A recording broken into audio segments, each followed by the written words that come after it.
WCBI Sunrise Saturday starts now. Good morning, everybody. I'm Joey Barnes. And I'm Sadie Morris. Thanks so much for joining us on this Saturday, December 7th. And we've got a great show for you today. And it is another cold start around the area. It is. It's a very, very chilly one. So our record actually low for this day was 21. We didn't quite make it to that. We were in the lower 20s, though, across the board. So definitely close to that. It was chilly. Yeah, really no doubt. It's a beautiful day to go out and get some shopping done, some Christmas shopping. Have you got yours done? Not fully, no. Okay. We're getting there, though. But I've done some present wrapping, so that's been fun. Oh, wow. Yeah. Okay. All right. You're way ahead I love of the game. wrapping side of things, you know, the decorations and that type of thing. Okay. I've gotten all my Christmas decorations up, and so I've been in the festive mood, for sure. Well, there you go. It'll be here before we know it, that's for sure. Today, a good day to go ahead and get some of that shopping done, especially before this rain moves in here 100%. tomorrow. You're right about that. Right now, we are nice and clear, but it's going to be not the same picture here for your Sunday. So for your Saturday, though, if you do want to get out and shop, like Joey said, avoid that rain. Right now, here is the live look over our Bill Russell Ford live cam. Bright blue sky and actually barely any clouds, and it's going to stay sunny and mild for your Saturday, but we do have that brief warming ahead as well because of this sunshine, this high pressure system we're dealing with, but the rain is going to return for your Sunday. So we've got a high pressure system off to our north here, really right over our area, and that's a great thing because it's keeping us nice and stable. Lots of sunshine in store, no rain yet. But our temperatures are also still very, very chilly. Right now, we're in those lower to mid 30s, 35 in Meridian, 34 in Columbus, 35 up in Tupelo. So definitely still chilly as you're stepping outside. Want to grab the extra layer if you are doing any Christmas shopping or spending any time outside. But here's the good news. We're on a very subtle warming trend. It's going to be brief ahead of this rain, but it's really nice because we are already warmer than we were yesterday at this time. So we're about 4 degrees warmer in Columbus, 5 in Meridian, even 8 degrees warmer in Tupelo. So quite a bit warmer than we were. And here's the good news. Where you see these dark blues, they're going to start to make their way out of the picture for a little bit more of a mild day. We expect to reach into the low to mid 50s for this afternoon. All right, thanks a lot, Sadie. Let's get to some news now. A deadly fire in Attala County is under investigation. 2 people died inside a mobile home on Attala Road 4171. Our news partner Breezy News reporting the blaze happened Thursday evening. When firefighters arrived, the home was fully engulfed in flames. The victims are being sent to the Mississippi State Crime Lab for identification. A West Point resident is trying to make sure the legacy of her son is not forgotten while also honoring the lives of others. Rita Humphreys, who lost her son to gun violence, hosted a dedication service to honor and remember gun violence victims. The event allowed family members who have lost someone to gun violence to place an ornament on a Christmas tree in memory of their relatives. The event organizer says this was a great way to show support to families that have been impacted by gun violence.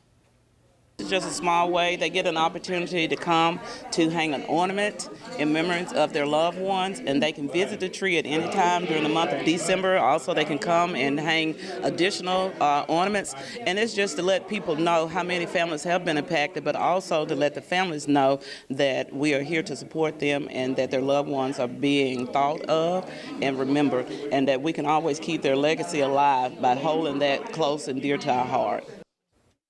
This was the second annual Christmas tree dedication service to honor and remember gun violence victims in the West Point, Clay County area. A Starkville man faces several charges after reportedly forcing someone to give him a ride. Starkville police say Draper Manning stole a gun Thursday, then forced an adult with 2 children to drive him to Starkville. After Manning got out of the car, the victim called Starkville police. Manning was arrested a short time later at the intersection of Holly Street and Everglade Avenue. Manning was served with 2 warrants for grand larceny of motor vehicles in connection with 2 vehicles that were stolen from businesses in Starkville in late November. He was also charged with kidnapping and petit larceny. An update now on medical care in West Alabama. A neighbor is helping Pickens County, Alabama have some ambulance service. In a social media post earlier this week, Aliceville Mayor Terrence Wyndham says Lamar County Ambulance Service is covering Pickens County. One ambulance will be based in Carrollton. You may recall we told you last month that ambulance service would be ending in Pickens County. Leaders there were looking for either a temporary solution or until a long-term fix is found. A new vocational school is hoping to help ease the shortage of workers in the healthcare industry. Earlier this year, Journey Medical Training Center opened in Gloucester Creek Village. The school offers classes for those wanting to enter the healthcare field. Classes include phlebotomy, medical assistant, and certified nursing assistant. It was started by Deidre Thomas, who opened her first vocational school in Texas, but wanted to bring one to her hometown in Tupelo. Thomas partnered with Robert Hall, a former deputy chief with the Tupelo Police Department, who is now a financial planner and business consultant. Hall says he's hopeful the school will turn out medical professionals who want to make their careers in Northeast Mississippi. Part of this task is to say, hey, we have great things to offer here in Tupelo. We can train you, we can get you vibrant in a good paying job into a profession where you can, make enough money, to take care of your family, but also have something to give that's very critical to society. And we know that Tupelo has been a place that, hey, we figure things out. Hall says JMTC is also looking to partner with physicians' offices and medical clinics for students to get internships. A local behavioral health hospital breaks ground this week for its new 24-bed expansion. Diamond Grove Center in Louisville caters to the mental and emotional needs of children and adolescents ages 5 to 17. Currently, the facility has 61 beds, but with the expansion, the total will become 85. Diamond Grove has long-term and short-term inpatient psychiatric services. A lot of the parents and schools, local school districts, social services are needing the services dealing with the behaviors that kids are having who are severely emotionally disturbed. It's always a great day to see this type of investment, growth, job creation, but most importantly, the service it will provide to the future generations, the help it provides to our youth. The expansion is expected to be complete by November 2025. Any child with behavioral health problems in the state of Mississippi or the surrounding areas can be referred to Diamond Grove. Gift cards are a normal gift when it comes to holiday gifting, but it can also be a prime target for scammers. Scammers can tamper with cards in stores and steal the PIN number, draining all of the money from it before the buyer uses the card. Assistant General Manager at Harvey's, Joshua Williams, says the restaurant has a system in place to decrease the chances of fraudulent activity. You could come in and you have to fill out a form.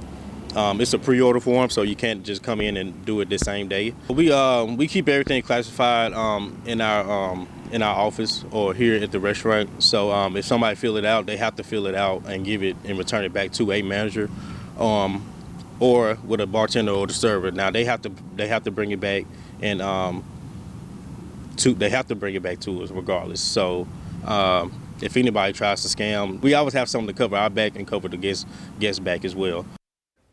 Williams says the system at Harvey's has been very effective in deterring scammers. As you think about giving this year, consider the families in the community who are barely making ends meet. To help families who may not be as fortunate to buy Christmas presents, local community organizations have stepped in to fill the gap. Lowndes County Sheriff's Office is having a toy drive, and United Way for the Golden Triangle region is hosting Adopt a Family. Many of those families in need include foster kids. We wanted to provide Christmas for these babies, just take one day out of their life to let them kind of forget that they don't have a forever home right now and just give them a beautiful amazing Christmas. Every year, we vet families in the community, in the counties that we serve, that are in a need. They had some type of catastrophic event that forced them to need some help or some assistance for Christmas. And this year, we have over 100 families on the list. You can contact the Lowndes County Sheriff's Office or United Way for more information. Well, each year, the Tuesday after Thanksgiving is set aside as Giving Tuesday, but some charities say they have been seeing less giving lately. Our Kamari Hamer talked to two organizations about how the downturn is affecting their operations. Rising costs are one reason fewer people have been able to donate to charities. I just think it's important for us to remember that this time of year, that whenever you give to Salvation Army, it's not for us. It's for the community.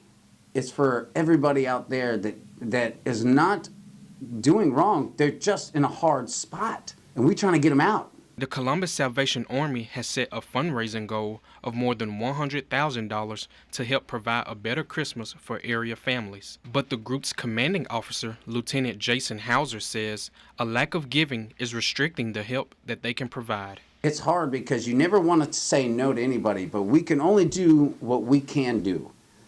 And what the kettles do is help us do more, do the most good.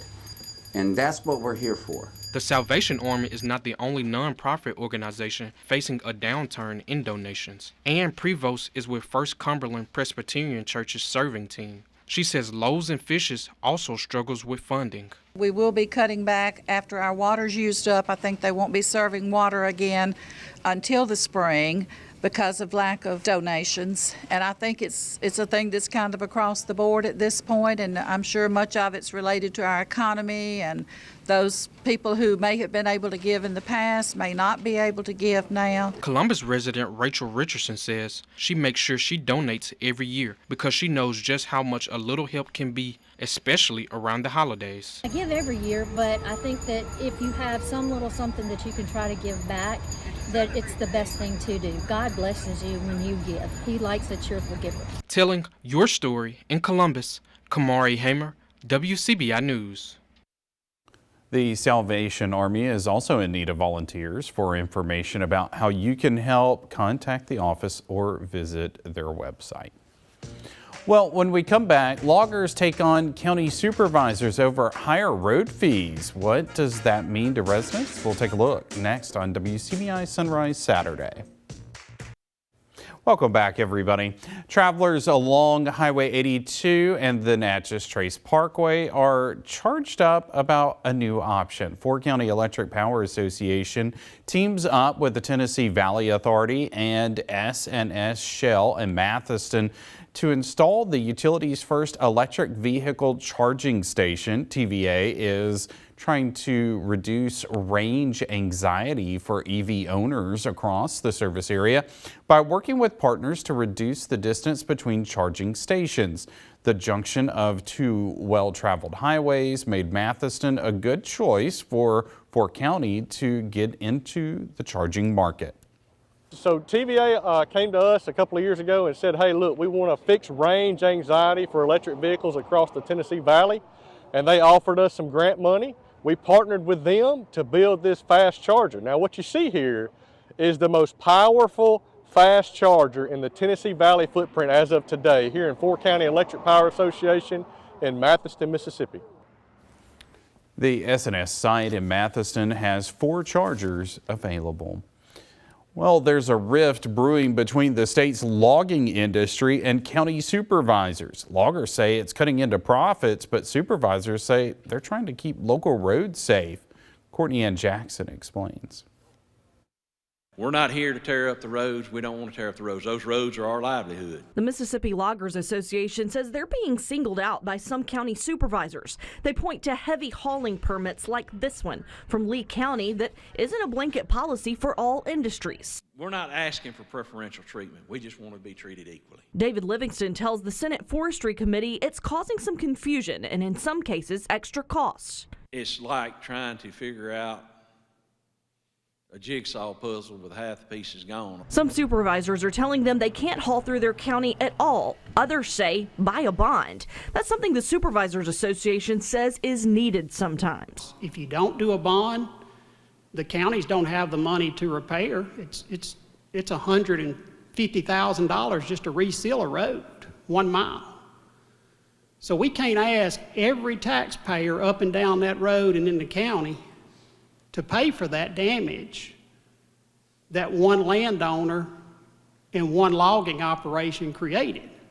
So a bond sometimes is the fairest thing.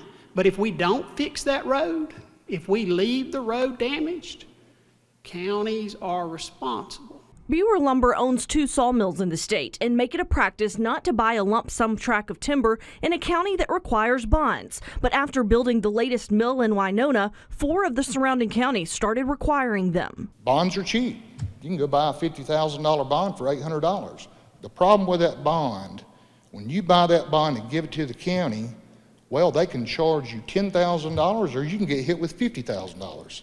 Senate Forestry Chairman Tyler McConn is urging the supervisors and loggers to get together to add some consistencies to the policies. I want to resolve it. I want to see us get our loads to the mills. Courtney Ann Jackson, WCBI News. It was chilly when you woke up this morning, but a brief warming trend is on the way. We'll stick around with sunshine for your Saturday, but Sunday brings our next rain chance. Your WCBI First Alert Forecast with Sadie Morris.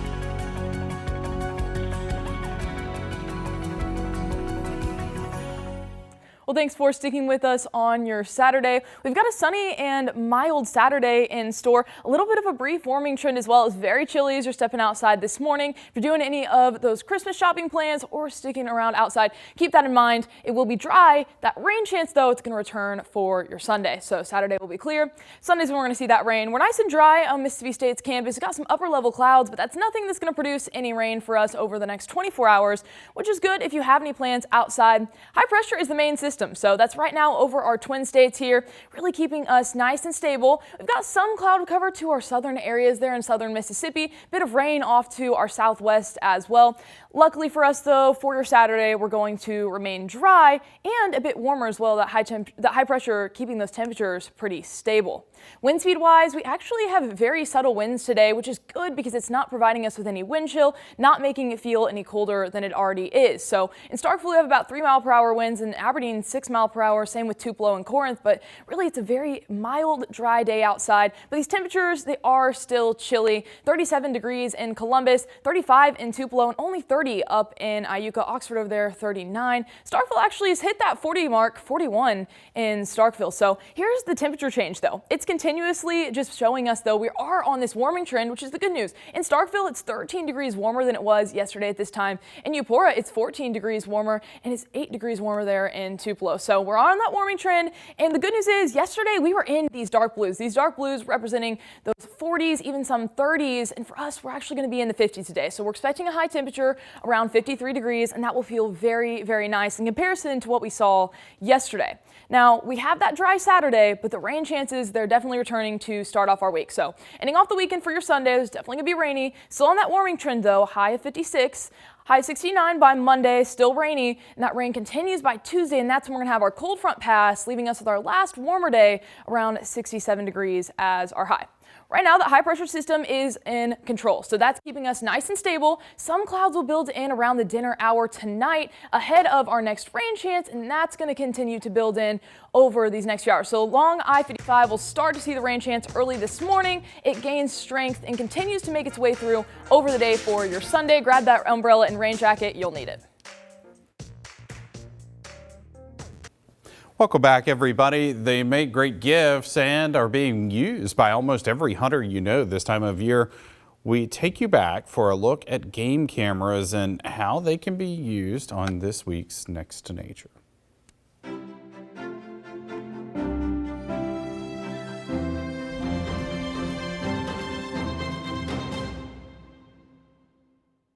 All right, everybody, welcome back to Next to Nature with Dr. John Long. And this week we are talking about game cameras. That's right. And this is really the time you're probably out scouting locations, getting ready for deer season. That's right. And, you know, I guess the advance of technology's made it a little easier. Way easier. And it seems like it's just like everything else. Every year it seems like it just keeps getting better and better. The one thing I would say, though, is when you're selecting a game camera, you need to look at price. And normally price is an indicator of quality. As with most things. As with most things. It doesn't necessarily mean they're going to last as long, but you can, normally what you pay is what you pay for, what you pay is what you get. And some of those things to think about is your trigger speed, how quick it takes the picture, the interval between those pictures where you don't miss anything, and then the quality of picture you get. So the higher the MP or megapixel, that's the higher quality you're going to get. One other thing would be that you got to realize they run off batteries. Yeah, don't forget to change those. Don't forget to change those batteries, and usually it's a lot of batteries. So you got to think of that as in your cost as well, because that gets expensive. Nowadays we have these trail cameras that run off of your cell phone, and you can actually sit in your living room and see what's on your trail camera in real time. And so there's a lot of changes. There is a lot of changes, you know. These here on the table, they have SD cards, and you just plug those right up into your computer. And then, as you said, there's an app that some of them have, you download, and you can get it in real time. That's right. Exactly what you're seeing, the animals that are coming across. Exactly. One thing to talk about is location. Right. Probably pretty darn important to pick a good spot. How do you put one directly on a deer trail, or would you want to set it right off to the side, or how exactly do you go about picking a location? So a lot of times if I'm going to set one up, I'll put it on a deer scrape, some type of active activity that's going on at the same time. So if you're on say a food plot, you can put one out and you can tell where the deer are coming in and out of the field and then adjust accordingly. So it kind of can be used as in two different ways, where you have kind of a stationary based on that activity, and then the other is just to kind of narrow down that activity as well. All right, Dr. Long, you know, we're talking about selecting the right game camera, but setup is important too. So kind of talk about what you're looking for, what you're trying to do whenever you're setting these cameras up. So it's not really going to do you any good if you don't have it set up properly. Now for any type of, like if you're going to try to be taking pictures of deer or whatever, you want to take the camera and you want to take it and place it about 3 feet off the ground. And then you can take a stick and put behind it and kind of angle it. That way it just helps you get that good angle for the picture. Now you can also move them up higher, like say if you're looking at a hog trap or something and you want to get that angle of them coming into the door of the trap, you can actually put it even higher and then tilt it. So it's just depending on what kind of picture you want or what you're after is the way you would set it up. Now, most of these come with straps as well. Yes. I'm going to throw you off a little bit here. Is there something better than these straps? Because they can certainly wear over time. They can. They have, like these more modern cameras come with little small bungee cords, and I really like the old straps better, even though that they tend to wear and weather. They just seem like they can cinch it up to a tree. They're more versatile on size of tree, because you can imagine you can't get it around a certain diameter with that bungee cord. And then if you can't, you can always go to a larger bungee cord or a longer one. But I like the strap just because of the versatility. Definitely some good advice. Also, a lot of people will use these for security. To post up around their land or some expensive equipment, different types of things like that. Probably would be better, I guess, maybe to get one with the app where you can get real-time alerts if you have, if you're doing that for security purposes. Right. It's a cheap security version that you can have. Just in the event that you are broken into or robbed, that can give you an indication. And with the quality of pictures we're getting today, it's a very good surveillance type method, I should say. For sure. All right. Well, now is the time to be looking around, finding the one that is right for you, right for your needs, for sure. All right. Thanks, Dr. Long. Thank you for joining us this week on Next to Nature. We'll see you back here next week.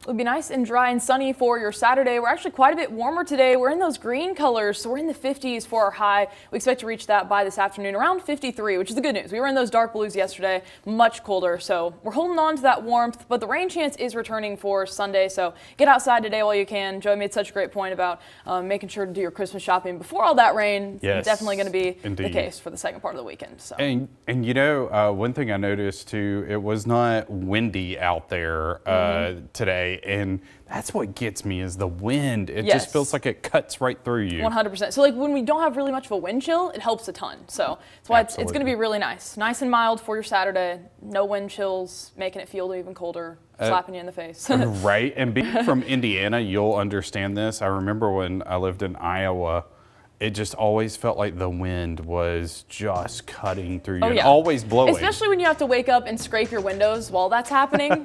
It's a time. Indeed. Can't wait. Indeed. All right, we'll be back with more Saturday Sunrise after this. Your WCBI First Alert Forecast with Sadie Morris.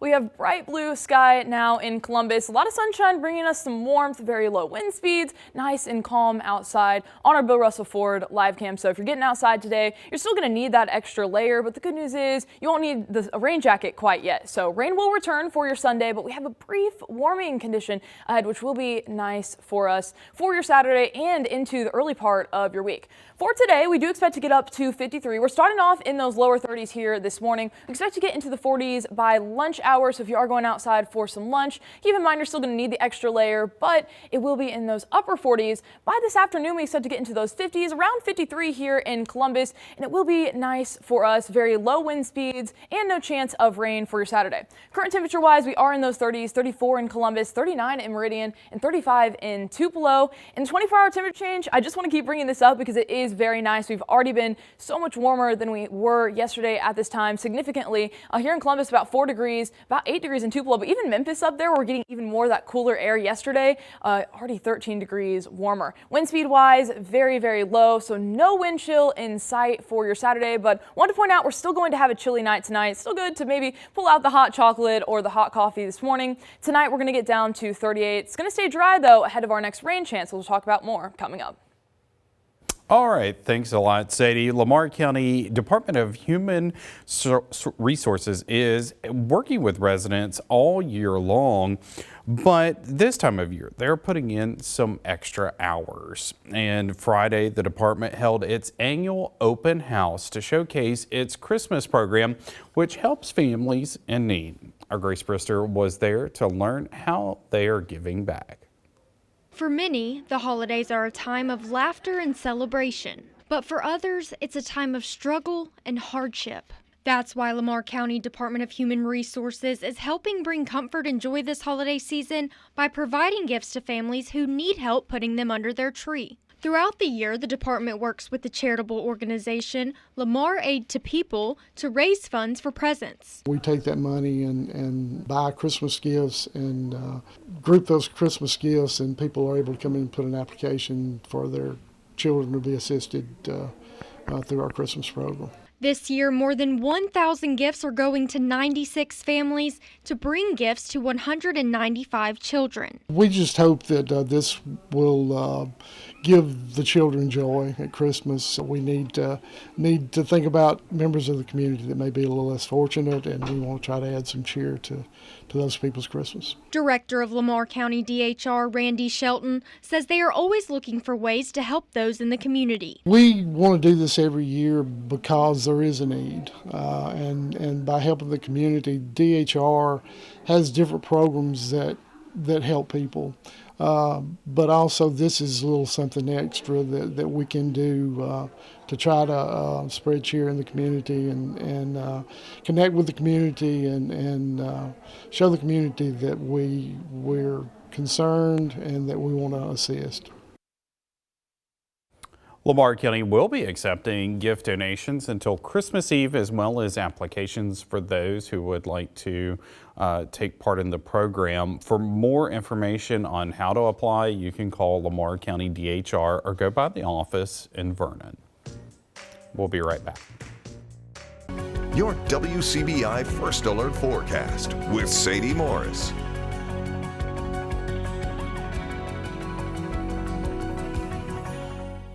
Well, we have a sunny Saturday in store ahead of your rainy Sunday. So right now over Mississippi State, nice bright blue sky there. Upper level clouds, though, not going to bring us any rain quite yet. We've got a high pressure system over the Twin States now. It's starting to make its way more towards the east, and we're ushering in some cloud cover as well as some rain chances. Those are far to our south now, but by tomorrow, Sunday, we're going to usher in a low pressure system associated with a cold front. It's going to drop our temperatures and bring in our next rain chance.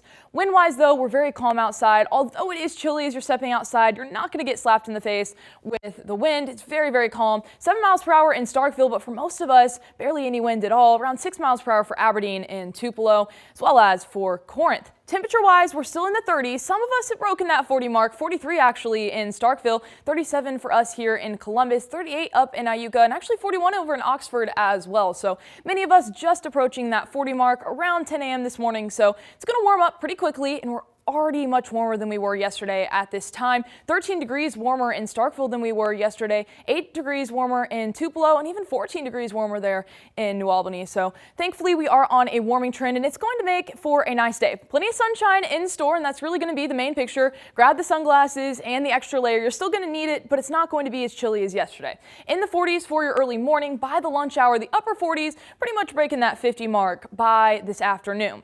Now, our average high around this time of year is 60, so we're still above that average mark, but we're on a warming trend. So for your Saturday, we expect that high of 53. For tomorrow, 56. By Monday, though, significantly warmer there in the upper 60s, 69 for your Monday, and in those upper 60s for your Tuesday. Now, Tuesday is going to be when we usher in a cold front, and that's going to significantly drop those temperatures yet again into the 40s and even the 50s again to end off the week. So for your Saturday, though, a wonderful day to get outside and do some Christmas shopping. 53 is your high. We have that warming trend, very seasonal, a little bit above the average in store. So that's going to be nice for us. Rain chance wise, we're nice and clear today. We are bringing in that bigger rain chance for your Sunday, and into the early part of the week, we see that rain continue. High pressure system begins to move out this afternoon, and into the evening hours around dinner time, we see the clouds really start to build in. I do expect overnight we see a few spotty showers, and those are really going to build in if you're heading out for church early Sunday morning. Grab the umbrella and rain jacket. It's going to continue to build and strengthen throughout the day. Notice that cold pressure system off to our north. That's going to bring these cooler temperatures to end off the week. Well, it all ends here. Destiny awaits for Tupelo, trying to finish off their perfect season. Some pregame sportsmanship between these two 7A powerhouses. First drive for the Golden Wave. Noah Gallen drops back and is decked by Brandon's Reese Quinn for a huge loss. Golden Wave forced to punt. Coach Ty Harden not pleased with that hit on his quarterback. After a Brandon punt, the Golden Wave drive all the way down, and J.J. Hill, Mr. Football 7A, is going to punch this across the goal line. Just gets in for the first score in this one. Tupelo goes up 7-0, and the Golden Wave faithful are loving this one. Next possession for Brandon, now down a touchdown. 3rd and long. Slayton Shack is sacked by Jeraylin McCoy there. J.J. Hill and company get a stop, and they will get that ball back. And just because it's cold doesn't mean the Golden Wave faithful aren't showing out. Up 7-0. Quarterback drops back, fakes the pass one way, sets up the screen to J.J. Hill. Great blocks in front. He's got a convoy. Whole bunch of green grass in front of him, and he is in for his second touchdown of the game. A textbook screen pass. Couldn't draw it up any better. Golden Wave now up 14-0. What a start here against Brandon. Now into the second quarter.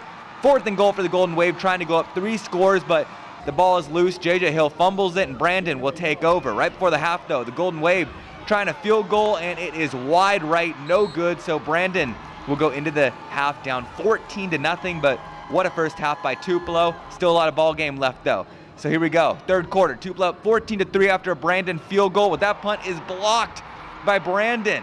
And Cam Short makes a massive play, recovers the ball in the end zone. That's a Bulldogs touchdown just like that. Brandon's back in it, 14-10. Tupelo still with the lead though. On to the fourth, Golden Wave trying to run out the clock and ice this game. How about more? J.J. Hill hurdles, breaks the tackle, and he's in, and that might do it for the Tupelo Golden Wave. A hat trick in the state championship game. What a performance by Hill. The Tupelo faithful can all but feel it, and there it is. The horn sounds. The Golden Wave are state champions for the first time since 1992. They complete their perfect season with a 28-16 win over Brandon, ending the year 14-0. What a season for the Golden Wave, their first undefeated season since 1945. I'm so proud of these guys. You know, I told them at halftime, I said, adversity's going to happen this second half. Something bad's going to happen to us. How are we going to respond? They responded the right way. You know, in the fourth quarter, it was we were up, and got fortunate enough to get some points right there. Man, so proud of these guys, so blessed. I mean, this group means so much to me and my family and our family. We are a family, and just I don't know what to feel. It feel good. It was one of our goals coming to the season. We win a state championship. We fought to the end, and we finally did it. We feel great, man. I love this team so much. We've been resilient throughout the year. We've shown we're tough enough. We've shown we're skilled enough, and I just love this. I love this group, man. This is the greatest community in Mississippi, man. I love everybody here, and this team is, and this community. It's about time.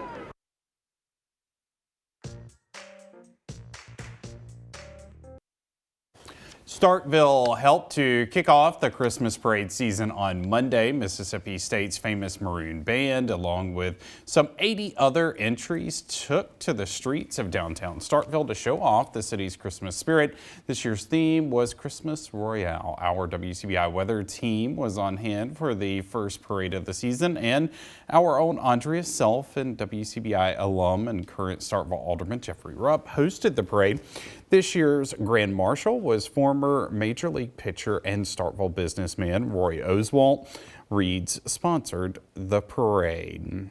Allie Martin headed to Amory, where they were rocking around the Christmas tree.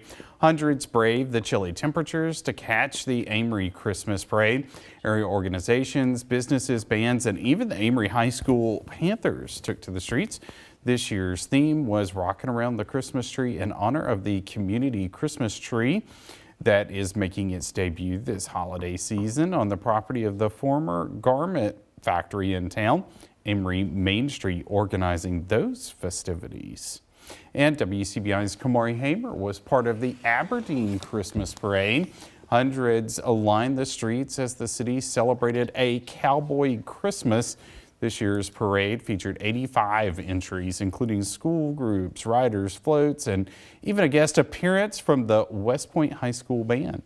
And of course, no Christmas would be complete without St. Nick himself. Look at those cowboy hats. That is so fun. The Columbus Christmas Parade brought festive cheer to downtown. Crowds lined the streets to enjoy the magical floats, talented marching groups, and twinkling holiday lights.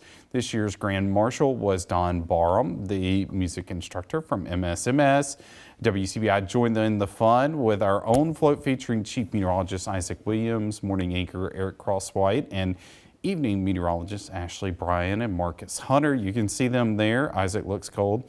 The night was topped off with a visit from Santa, Mrs. Claus, and even some snowfall magic in the air. A perfect holiday kickoff for the community. And Isaac and Eric told me that, they were participating in the Christmas parade, and I think they both got like 3 hours of sleep before they had to come right back and do sunrise the next morning, but they loved doing it. I couldn't have imagined. It was late, but honestly, the Starkville one was so fun. I've never been in a parade before, and it was just so sweet. And it wasn't too cold quite yet for that one, so I think it was a little cooler the next day for the Columbus one. I wasn't in that one. Obviously, you saw the pictures, but it was so fun. It was so sweet just to see all the support from people, and it was just such a cool experience. I don't know. It was really so special. My favorite thing to do in these parades whenever I participate is watch the kids. They're so funny. They're so happy. And to see that magic and that excitement through the eyes of a child is just,